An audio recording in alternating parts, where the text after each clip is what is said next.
Let me take you to my amazing journey of being a grade 5 teacher for almost 20 years.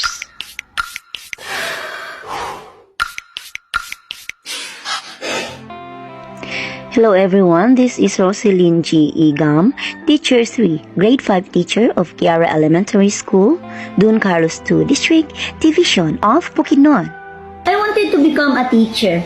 This was my ultimate childhood dream. During playtime, I would always act as a teacher. I finished my elementary years at Bukidnon State College Elementary School Laboratory.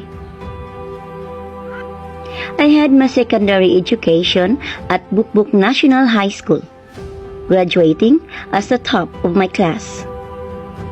I had my bachelor's degree of elementary education, English concentration at Bukidnon State College University. I had my master's of arts in teaching at Valencia Colleges Incorporated.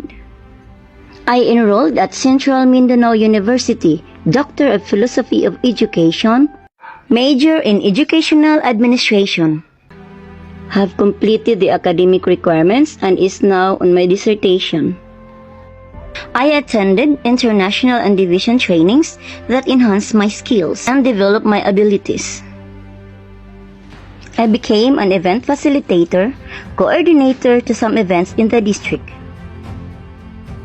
Subject matter expertise, a demonstration teacher, became chairman of the technical working group in the district.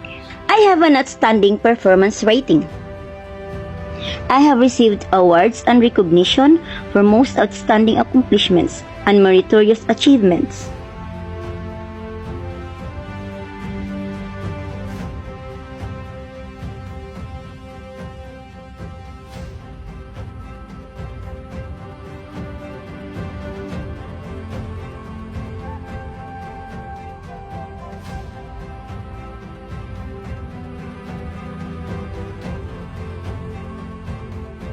I received winning coach awards in the congressional level, municipal level, and district level.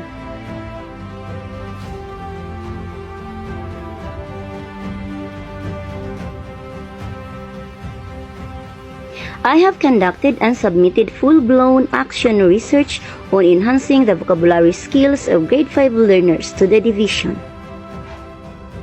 I was part of the Division LR Video Lesson Developer on Remedial Reading Drills Drill number 54. I was also one of the division authors and content editors of the LR activity sheets. I have been a resource speaker in the district. As her colleague, I always admire how goal-driven, how committed, and dedicated Ma'am Roselyn is in teaching. She is a multifaceted teacher, and that through her skills, abilities, and aptitude, she always excels in everything that she do. Especially when there is a task assigned to her, she gives her best and produces quality outputs and successful outcomes. Because of her work ethics, it truly reflects with all of her learners who excels not only on academic activities but on extracurricular activities as well. In our school, she is one of our teacher leader who help us grow, her co-teachers who support us by leading, mentoring, and coaching.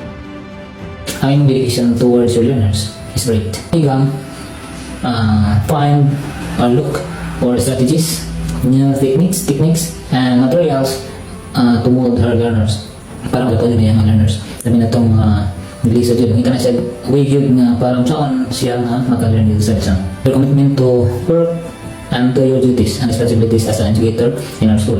Kung na siya assign work, assign task, or assign report na need na i-comply, in that day, iya ginang-comply ka na day. Di na niya pabutong bukma, di pa dalawang sa gulay, di na niya kumanon sa iyang room.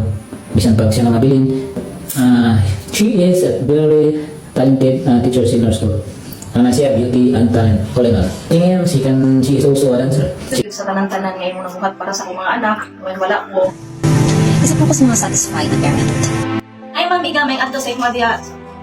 Para sa kuha, mas matin ako sa imo is wala lain kundi grabe gyud kagabutan, ka-supportive nga teacher when it comes to your pupils. Thank you, Ma'am Igam, for helping and teaching us to read and understand all subjects. Thank you, ma'am, sa pagtudlo sa amuha o pasabot sa mga lisod na subject. O thank you po sa pagtudlo na mo og kanta. Thank you po sa mga pagtudlo o mga sayaw.